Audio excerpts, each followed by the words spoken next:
Good morning, everybody. So nice to see you on this bright, sunny morning. Isn't it great? Let's take a minute to greet your friends and your neighbors with a smile, a handshake, a hug. And the joy of summer.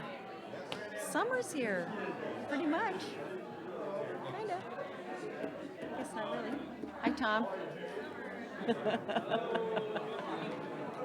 I got some of Tracy Price's sunflowers. You got some of what? Tracy Price. Yeah? And some sunflowers. Really? Got some, I planted them and they're already poked up. Oh, that's great. They're big. Oh my gosh.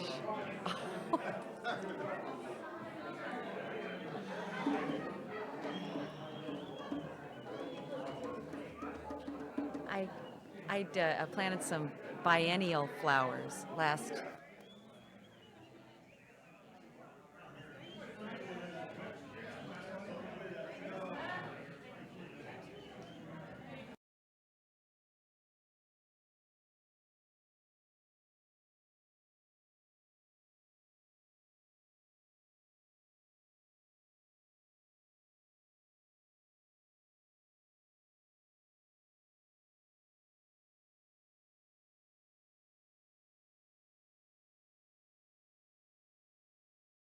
Song for this month is "We Are One." It's probably in your bulletin.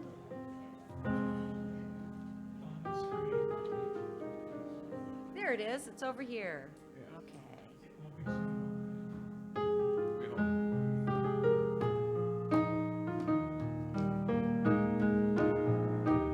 Here we are in this room, knowing we are one.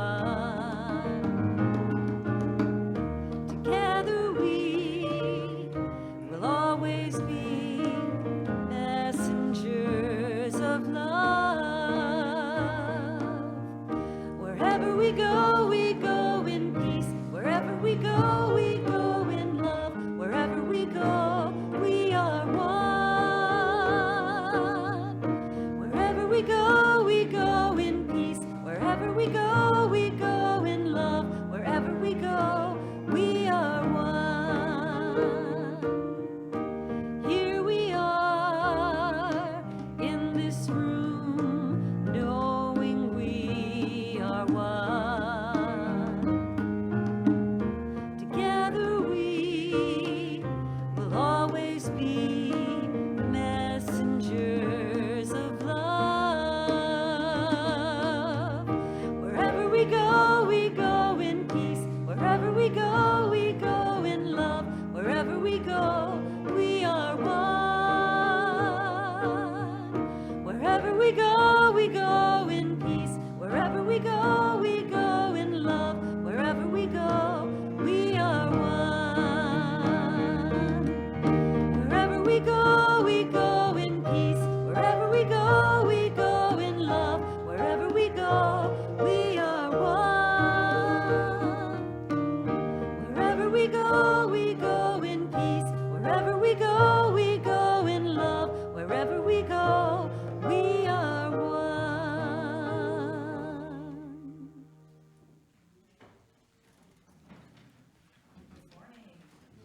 Good morning. Welcome to Unity on this beautiful sunshiny day. I'm Paula Land. I'm your platform chair today. And I'm going to experiment with having control over screens, which is a little scary, so bear with me. So today, we have the great honor to hear our very own Carl Swanson speaking about it. Yes.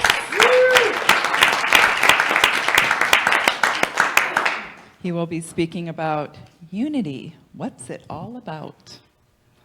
Sure, we will all have something to learn. And then we have Alex Hoffner and Christy Engelman, and they are both students at Central City High School, although Alex just graduated, so congratulations, Alex. They are both students of Nina's. Well, Or- Alex is not a student of mine, but I've worked with him for the last 4 or 5 years, I don't know, 4 years, I guess, on solos and stuff. So. Yeah, there you go. That's awesome. Welcome. I'm looking forward to hearing you. Welcome back, I should say. So we encourage you to, as you're turning your phones off to and silencing them, to check in on Facebook and let people know that you're here. And we welcome our live streamers and hope that you will find a spiritual message today that fulfills you and will encourage you to continue to seek out your spiritual path. If you want to go to unitycr.org in the future when you are not present, it's very easy to live stream. And pretty much any time I'm not here, I am either live streaming or I will check out the podcast afterwards. We got a little feedback here. So today our prayer room partners are Jan and Susan, and please join them to share your joys or concerns. And also the purple slips that should be in your bulletin are prayer intentions. And I like to make Jean have more work by adding new purple slips in each week, so I make sure that I put my prayer intention in every week, so there's a bulletin that needs a new purple slip every week. Okay.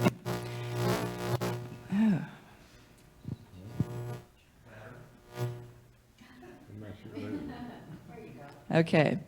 So our unity statement is that unity is a positive path for spiritual living, and we gather to create an experience of spirit. At UnityCR, we offer practical teachings that empower abundant and meaningful living. Meeting you right where you are, we endeavor to provide a variety of ways to support your path of spiritual living.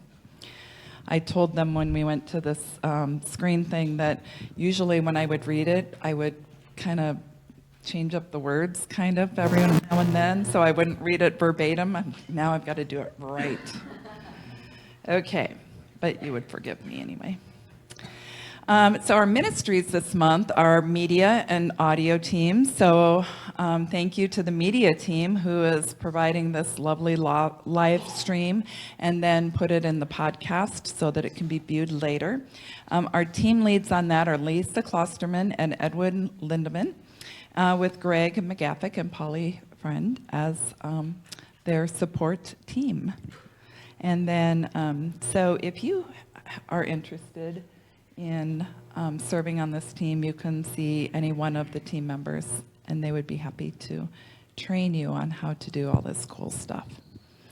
Then the audio team is Tom Zimmerman, Kevin Crumbita, and Dave Jepson, and they're the ones who make me sound okay as I'm talking. We do the best we can. I know, you always do.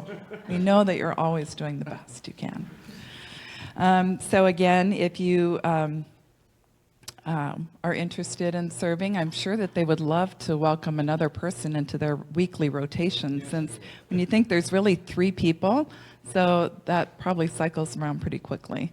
So if you have an interest in learning what looks like a complicated soundboard, but I'm sure it's not as complicated as it seems, right? Okay. We want somebody to help lead the grounds team. Jim Green has been doing this work for so many years. I mean, I think when I started on the board, Jim was involved, and that was back in like 2010. So Jim has been investing so much time and energy into our grounds, and there's a lot of space. So really it takes one person to lead and many people to help. And so if you are, if you are interested, please see, oh, there it is, slides, okay. And I'd really like to thank him too, because it's a lot of work this guy has done, a whole lot. Absolutely. Let's thank Jim Green for all of his amazing work.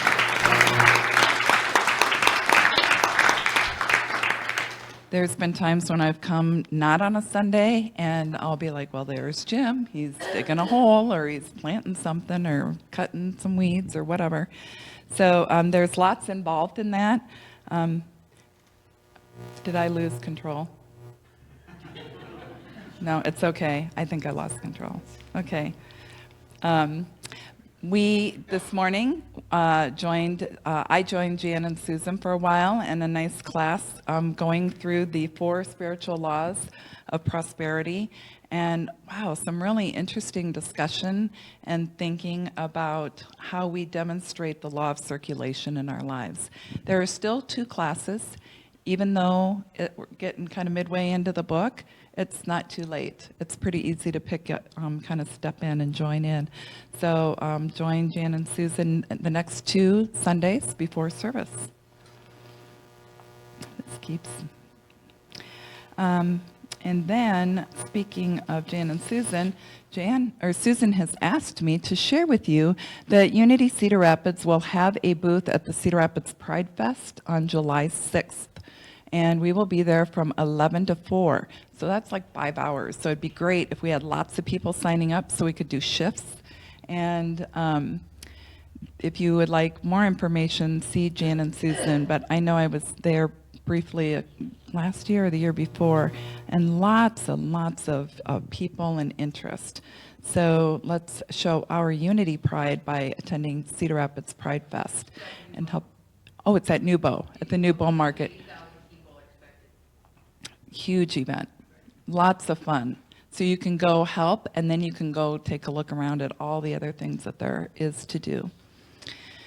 And then Jan has just been super busy because I'm going to ask Jan to talk about the rocks that were painted yesterday.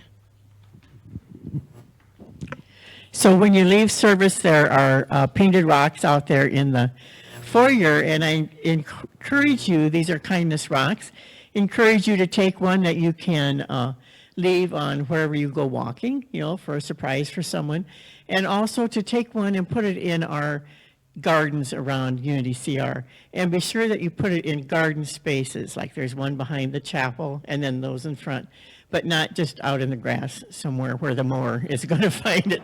That isn't our goal. Our goal is to have them in the gardens where they can be seen by everyone. And what a wonderful opportunity to weed so that people can see your rock. There's a lot of weeds that can come up, and then you could put your rock right there. So we thank you in advance for helping with that. And take one home. And I'd like to just acknowledge the people who painted those, if I could have you just stand for a second. And they also had worked on the ones that we had at New Year's last year. Thanks.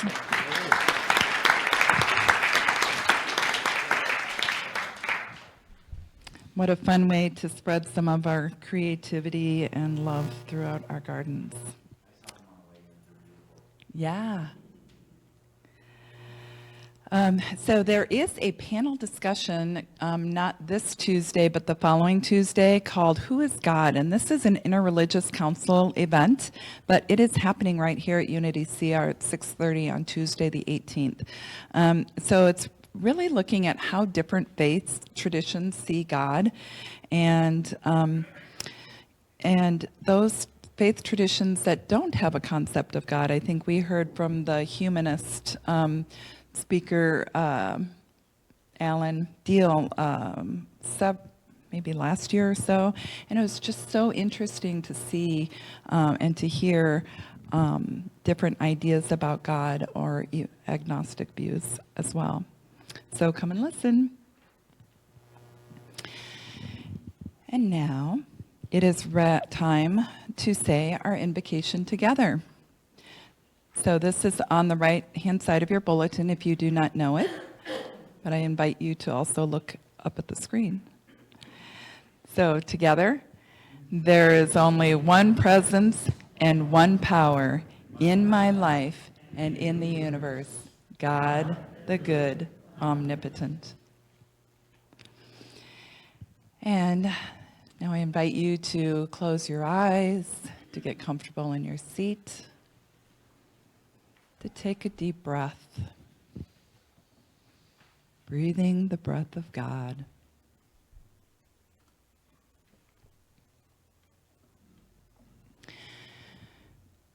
And as we continue to breathe in and know that we are alive and that we are spirit expressing,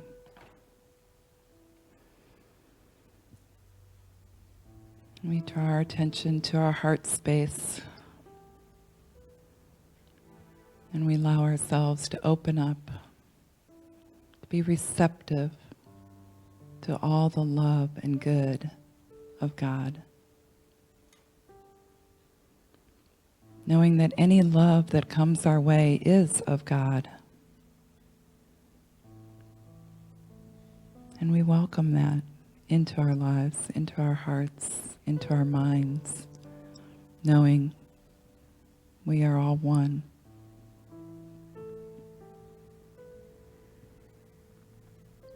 And as we receive that love, we know that we also have such an amazing opportunity to share our love, to share our hearts and our energy to those around us and to others in the universe.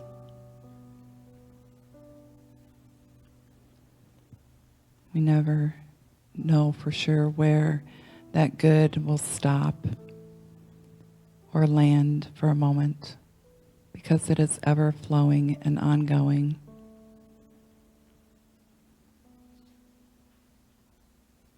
We live in an abundant universe, and we have an opportunity in every moment to remember that truth and to claim our good and to express our incredible gratitude that we have this awareness.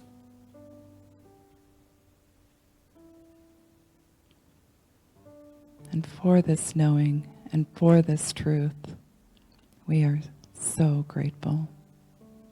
Amen.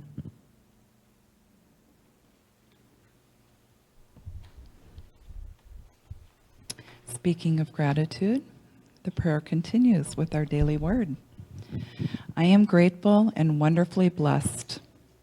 Henry David Thoreau wrote, I am grateful for what I am and have. My thanksgiving is perpetual. An attitude of thankfulness serves me well when I consider the many blessings for which I am grateful. In a quiet moment, I open mind and heart to experience the magnificence and magnitude of all that God is. I consciously know that I am grateful for divine presence in my life. Because of this, I give thanks in advance for the many possibilities and opportunities before me. Gratitude is the heart's response to life's infinite blessings. My gratitude expresses as peace, love, and joy. With anticipation and appreciation for future blessings, I affirm I am gratefully and wonderfully blessed. From Psalms 139, verse 14, I praise you, for I am fearfully and wonderfully made. And now we get to sing together. The prayers continue. So our song is Our Thoughts Are Prayers. Please stand as you are able and join together.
So, thank you for having us back. Is that Is it on? Have I been talking enough? No. It got turned back on. All right. We're back on. Okay, yes. All right, so we're here. And speaking of light blue, I'm sure Paula, and we've already been hearing about it regularly, but I just want to remind everybody that we still are looking for a youth program support person. It's important that we have that level of support for our youth and show them that we're caring and providing a safe, loving environment for them. So please consider to keep that at top of mind as you're able throughout the week, as you encounter different people. And then also, as we've already mentioned, the power of the month is imagination. So I just invite us to take a moment and imagine, if you will, closing our eyes, using this power of imagination. Reverend Brenda used to say it was the scissors of our mind to cut form and shape into our life from all of the divine energy that is. And so I just imagine in this moment the attraction of young families, and more importantly, the investment into their hearts. The ability to connect heart to heart, to meet young families right where they are, giving them a safe opportunity to show up and be authentic and vulnerable and recognize the light that they are. And so today, that's exactly what we're going to do, is we're going to spend some time using our power of imagination, activating that space within our mind that allows us to see our potential, to look at what we can be, and look at Christ our brother as the example. So today we are brilliant in the light.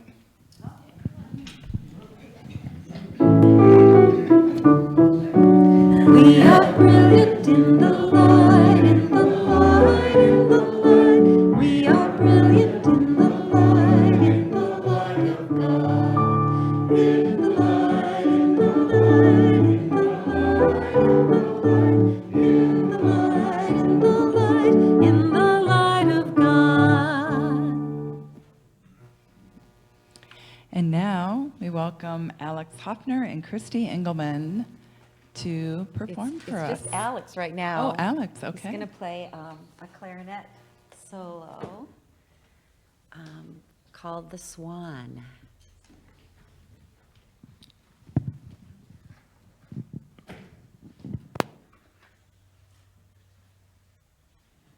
I got to test this out. Here we go. Ready?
In fact, I think you just keep playing.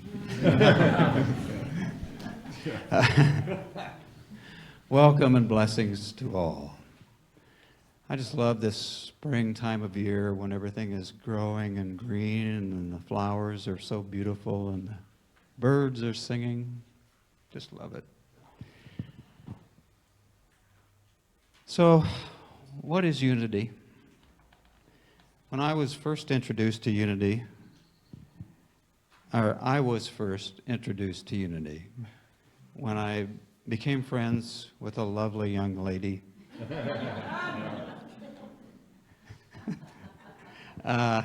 who invited me to attend.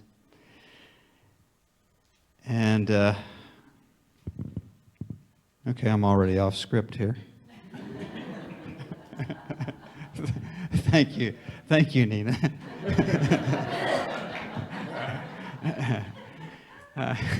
At that time, Reverend Lola was the minister here, and the service was very much like it is now, except the order was a little different. And at the start of the service, they said this: unity is a center of practical Christianity.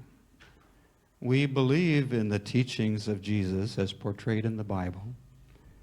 Among these is, these things that I do, you can do also, and more. We learn to practice these teachings in our daily lives and live our lives more fully. Okay, well, growing up in the Lutheran church, that sounded pretty good.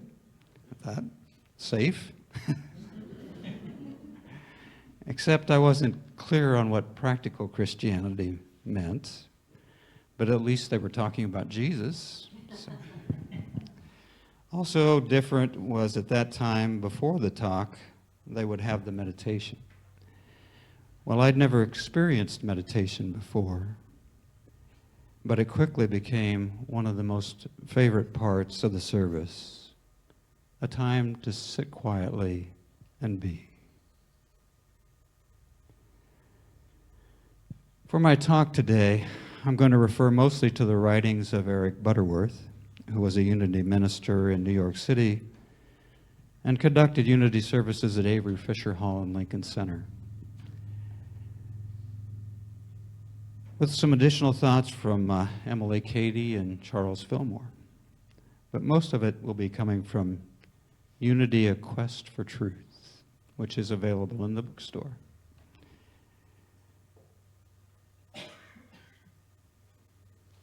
Unity today is dedicated to the open mind, to the continuous quest for truth. It seeks not to tell you what to think, how to define God, what creeds to accept. Unity seeks only to teach you how to think, how to pray, so that you can formulate your own definition of God, experience your own communication with God, and find your own distinctly personal revelation of truth. Unity has centered its attention on interpreting and articulating the teachings of Jesus Christ as its true authority. Emily Cady helps us bring the idea of Christ into the context of our own experience, as she writes. We must all recognize that it was the Christ within which made Jesus what he was. And our power to help ourselves and to help others lies in our comprehending the truth. For it is a truth, whether we realize it or not, that this same Christ lives in us that lived in Jesus. It is the part of himself which God has put within us, which ever lives there with an inexpressible love and desire to spring the circumference of our being into our consciousness as our sufficiency in all things.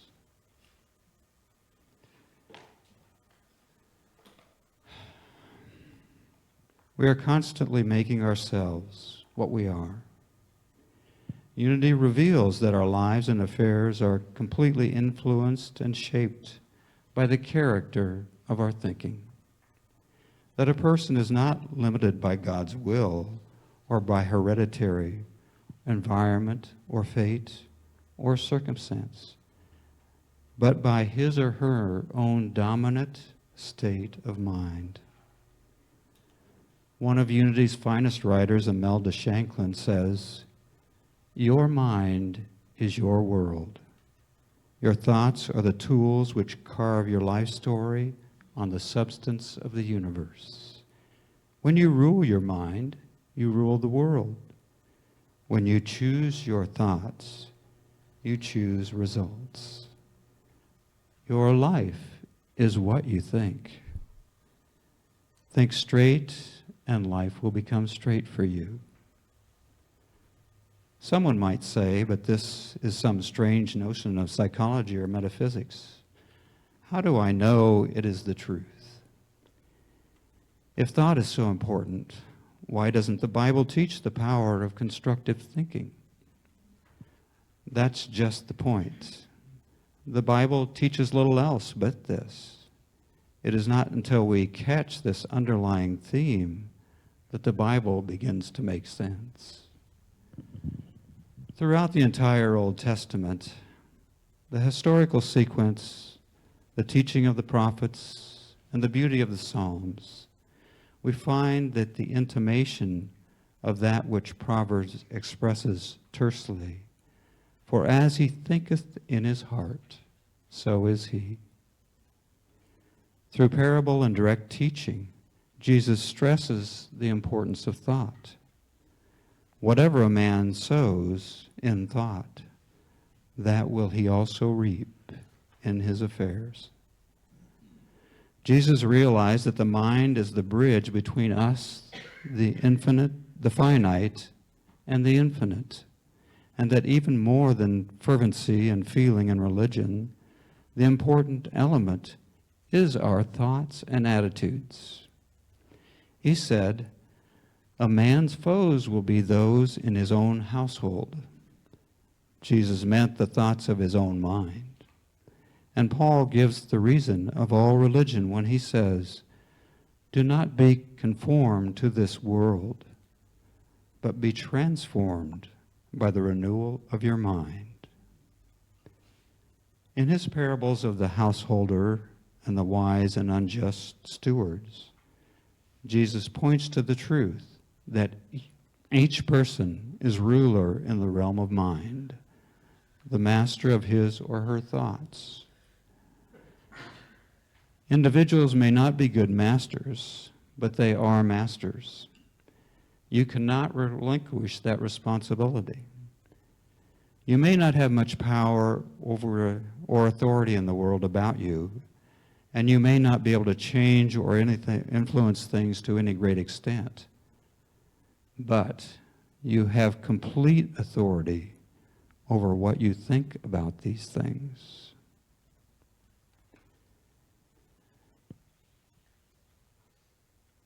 Charles Fillmore was even more dramatic and emphatic when he says, "God's greatest gift to man is the power of thought, through which he can incorporate into consciousness the mind of God." The Unity teaching clearly identifies thought as the coin of the spiritual realm. Religion notwithstanding, there is no substitute for good, creative, positive thinking. It is the absence of positive thinking that is at the root of the age-old dilemma of the Christian. Why should a good Christian person suffer so? But what is a good Christian? One who supports the church, keeps its holy days, and gives assent to all its theology? This is good, but it's not enough. The true Christian is the one who, as once said, "Let's the same mind that was in Christ Jesus be in him," and who thinks in tune with God in the same positive and constructive way Jesus did.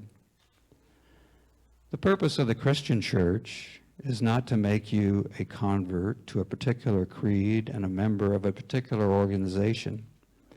The true purpose of Christianity is to help you to, as was said in Romans, be transformed by the renewal of your mind. The best possible method of thought training is prayer. Unfortunately, the moment we mention the word prayer, we're at the mercy of the 1,001 connotations of the word that are held by people. Prayer is undoubtedly the most misunderstood facet of Christianity. Prayer is thought of as intrinsically invariable. It is grouped with such definite actions as to walk, to breathe, to talk. We overlook the fact that there is the question of where we walk, how we breathe, what we say. When we think of God as spirit and ourselves as the expression of God, then we can understand what Jesus meant when he said, "Your Father knows what you need before you ask him." Prayer then is not for God at all. It is for us. Startling as it may sound, it really doesn't make any difference to God whether you pray or not. But it makes a lot of difference to us. Prayer is not a matter of conquering God's reluctance, but of attuning ourselves to God's eternal willingness. One thing is certain. When we pray, we do not stop thinking. The mind is the connecting link between God and us.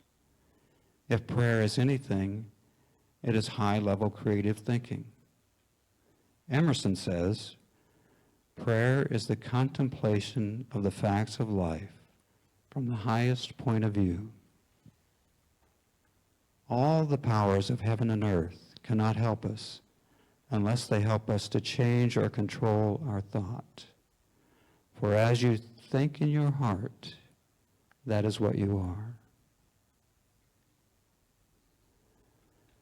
Unity teaches the prayer of affirmation. It is not begging or asking, but claiming and accepting. Not, I want, I wish, I hope, I desire, but I am. Not help me, guide me, heal me, prosper me, but I am now helped and guided and healed and prospered. The prophet Joel once declared, "Let the weak say, I am strong." This is the secret of affirmative prayer. If there is a need, instead of dwelling in that need, claim the truth, speak the word. All that you need or desire, you already have in the kingdom of your inner potential. And Jesus said, it is your Father's good pleasure to give you the kingdom. The entire Unity teaching might be summed up under the headings of prayer and right thinking. This might seem to be an easy sort of religion. However, it is the most difficult religious discipline because it is a discipline. Jesus said, you will know the truth, and the truth will make you free. This implies the discipline of knowing the truth and not just knowing about it, but knowing it. What is this freedom that Jesus brought to humankind? Many have thought of it as freedom from concern over salvation, a sense of being saved for all time by joining a church or giving assent to a religious creed. There is no final salvation. It is a day-by-day process to discipline through thought and action. Unity is practical Christianity, and is practical only if it is practiced. And practice means regular and disciplined effort. Every time you make the effort to meet life with a positive thought, you are saved from the inevitable effect of a negative thought. Sometimes people deeply desire a strong, healthy, and physically fit body, but will not spend the time and energy to exercise and eat right.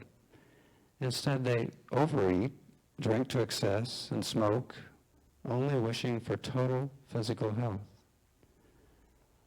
So it is with the spiritual life. There is no intermediary between God and you, but your own mind. There is no way into the kingdom of a healthy, happy, and prosperous living except through your own disciplined efforts.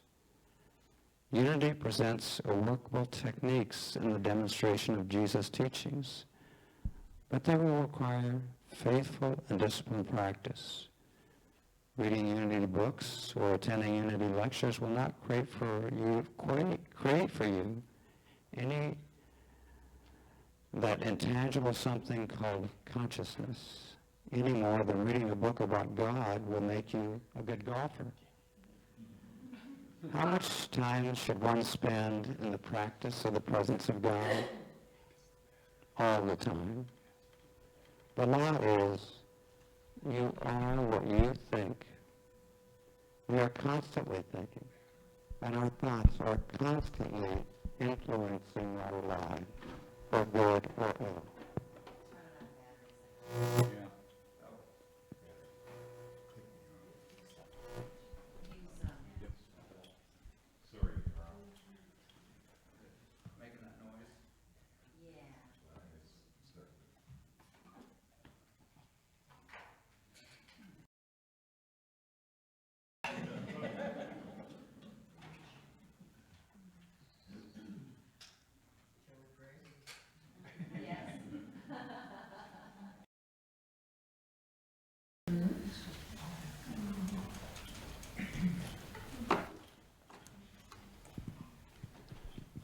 Thank you, Tom. Oh, okay. Is that, yeah. Well, now that I'm almost through. I'll start over again.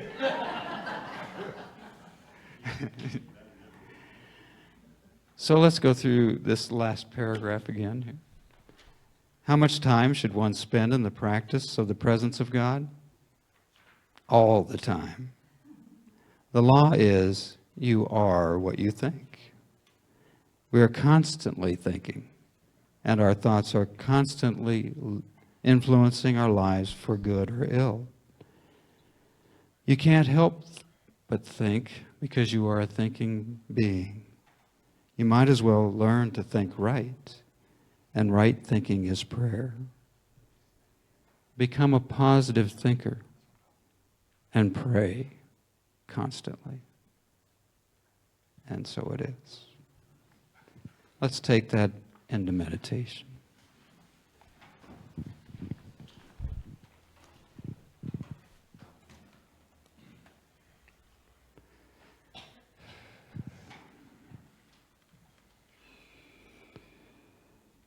I invite you now to relax and get comfortable.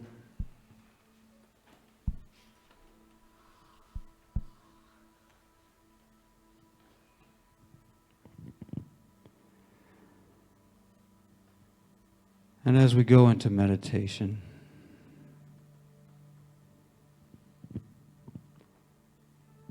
I'd like to read a poem by James Dillett Freeman, From Angels Sing in Me.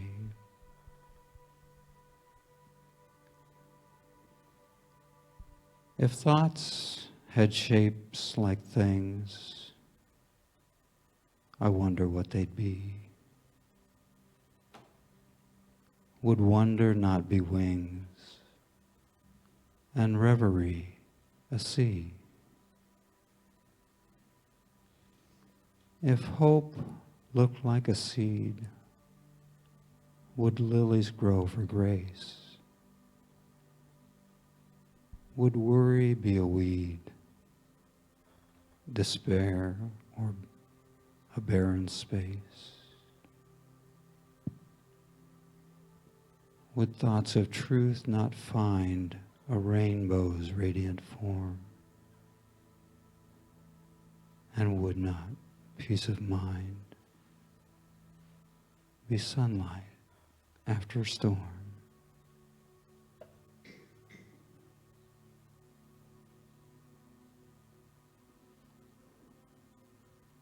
And love,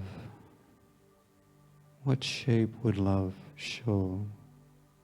Patient, warm, and true.